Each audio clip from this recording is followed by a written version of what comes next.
We need to get back to what you were doing before we went into that, because that's where the Spirit of God was moving. I was watching it coming into the earth. And I was standing there, and all of a sudden I was caught in a place, and I don't even know where this place is. Jakarta. Where is Jakarta?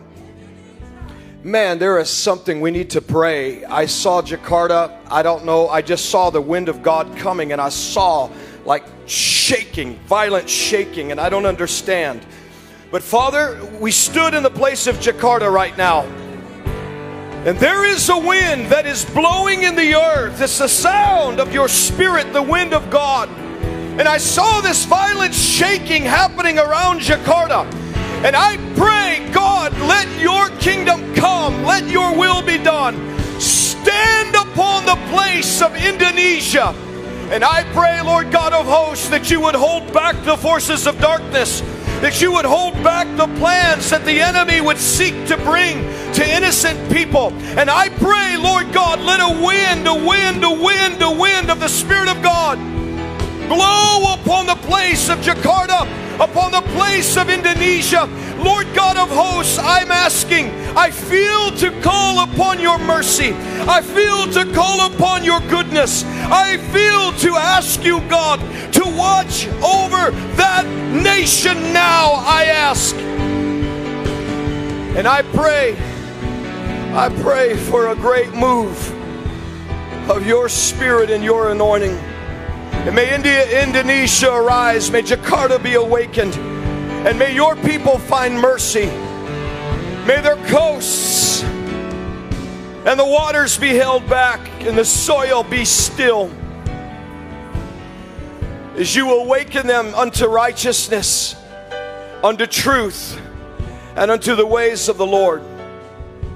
And I pray, as I saw this wind coming, God, upon the earth, as we were declaring it, it's the reason that you divided light from darkness, day from night, good from evil, so that men would know the difference. And there is too much fear, too many lies. Now you will show the earth the difference, as truth shall be the wind that blows in this day and this hour.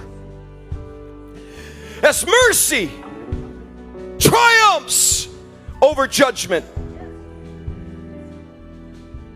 and the healing of the nations is upon your agenda, not to bring plagues, not death, not death.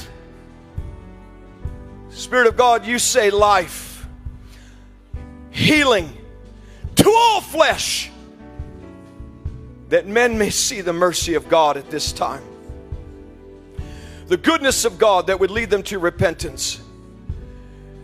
And so let the vaccines be made manifest now. Let the medical cures and discoveries break forth.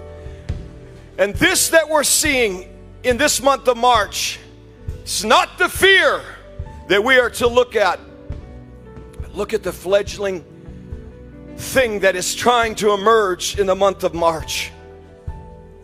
It's the healing of the nations, the gathering of the nations, that God may show His mercy unto the land and to the lands, that He could reveal His goodness unto a people who are afraid. Lord, let them see it. And this that will break forth in the pharmaceutical, the changes that will be made because of this virus. What men feared is what the enemy fears, because of what this will lead to by way of things that have been held back, of medical technology, breakthroughs that already exist and shall come forth. Pharmaceutica shall change. The way medicine is distributed and brought forth will be changed, because this is the time of the healing of the nations. I want you to, how many of you feel the mercy of God? Don't put your eyes on the virus. You put your eyes on the King of Kings and the Lord of Lords. You put your eyes on the healer of the nations. Don't allow fear to grip your hearts. Amen.